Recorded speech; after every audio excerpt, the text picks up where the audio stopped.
Howdy, gang, and welcome once again to the Duct Tape Studios. I'm Jeff McAleer, your host here at the Gaming Gang channel. Thanks for joining me once again. Before I dive on into today's review, do want to remind you if you enjoy the Gaming Gang and would like to support the outlet, you can do so in one of two ways. First, you can make a one-time donation by way of PayPal, or you can become a member of our Patreon. And you'll find links to those in the show notes. Also, don't forget, be sure to hang with the gang over on Discord. You will find an invite link to our Discord server also in the show notes.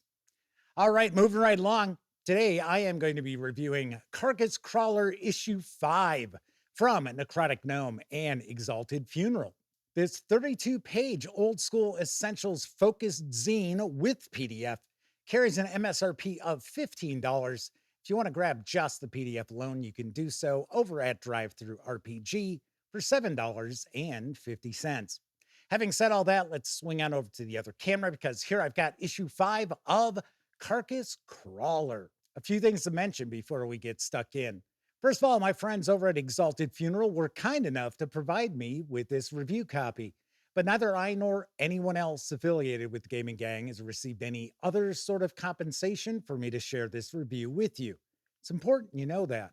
We're also not going to look at each and every page of the zine, but I do want to give you a really good feel for what you're going to find inside. And then there is a short adventure which concludes this issue. I am going to share some spoilers. So if you're a player and your game master picks up Carcass Crawler, maybe they've already gotten this issue, just haven't run the adventure yet. Maybe they're talking about picking this up. Just warning you ahead of time, there are going to be some spoilers. First thing we're going to do is take a peek at the credits page. A lot of folks worked very hard to bring this to life. So let's give credit where credit is due. As with every issue of Carcass Crawler, this is overflowing with old school essentials goodness. A lot of useful items in here. So we're going to start off. We've got a couple of new races. We've got the Ratlings and the Changelings, and they are presented as race as class, such as you'll find with the OSE Classic rules. We also have, if you want to have class and race separate, as you find in the Advanced Fantasy rules. So you can utilize these two races in whatever manner you would like. Out of the two, I like the Ratlings better. The Changelings are interesting, but essentially their main ability is to take on the visage of someone they aren't, a la a doppelganger, but without the additional abilities that a doppelganger has. But very nice to see a couple of interesting races. It's not just the same old rehash of fantasy races included in the mix. We are also going to have a section about cantrips. They are 0-level spells. Unlike the cantrips you'll see in Dungeons and Dragons, there are no D6 damage spells here. We're looking at some really minor magic, such as being able to flip through a book without touching it, or creating a magic quill that will write without you having to hold the quill. Like I said, pretty minor magic.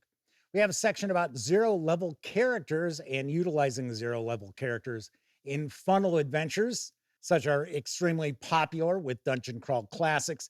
In fact, the adventure which concludes the issue can be utilized as a funnel adventure.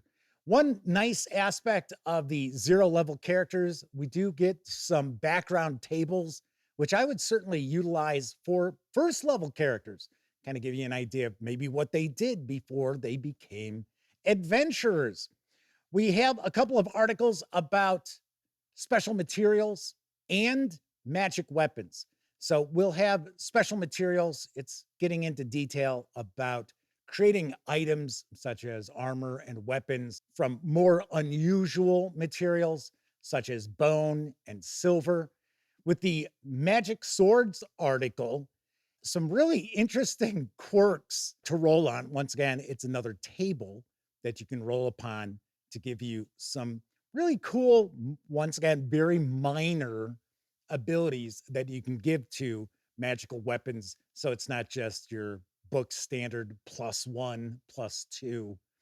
We do have an extended section of poisons, builds on the poisons included in the core books. Thought that was pretty cool too. As with every issue of Carcass Crawler, we get some new monsters. We have 8 new creatures and monsters, and they focus on lake and river creatures because the adventure contained within takes place on a river. And some of these, such as the river troll and the giant beaver, are going to show up in that adventure. And that's how we're going to wrap up issue 5 of Carcass Crawler with a short 7-page adventure up Chaos River. And it is designed to be utilized as either a funnel adventure for up to 15 zero-level characters, or just a standard first-level adventure for up to 6 adventurers to make up the party. Premise of the adventure is that the player characters are villagers who live in this village next to this river, and all these mutations are taking place because somehow the river is being polluted by some sort of chaos material, and the player characters set off up the river to find out just what might be going on. And it turns out it's a river hag, and they're using this cauldron, which is giving off this chaos ooze, which is seeping into the river. And that is what's causing the mutations. Pretty solid adventure here. I will mention, I would have liked to have seen it fleshed out a little bit more, maybe 8, 9 pages.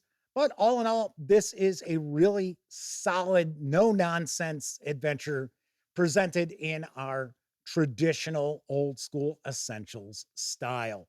And that is a peek inside issue 5 of Carcass Crawler. Let's swing on over to the other camera so I can share some final thoughts as well as my review score. As I mentioned at the beginning of this review, this is yet another issue of Carcass Crawler that is simply packed with really good, useful content for old school essentials. There really isn't any filler here. Now, granted, I can't say that each and every short article is as impressive as the next. So as an example, I really like the quirks for magical weapons. I also dig the extended poisons, and the 2 new races are really solid and they're unusual. Maybe not as useful is the 0-level character section, which is more aimed at creating henchmen and such, or 0-level characters for funnel adventures. I got to be honest, I don't know how well old school essentials really can embrace the 0-level funnels. That's really a Dungeon Crawl Classics thing that's kind of baked into the equation for that rule system. But still, as a first level adventure at the end, up Chaos River is very solid as well. So once again, we've got an issue of Carcass Crawler that, well, maybe not necessarily essential for every game master of old school essentials to own. I gotta say, there is a lot in here that I would certainly be utilizing at my game table. So on a scale of 0 to 10, I give issue 5 of Carcass Crawler an 8.5 out of 10.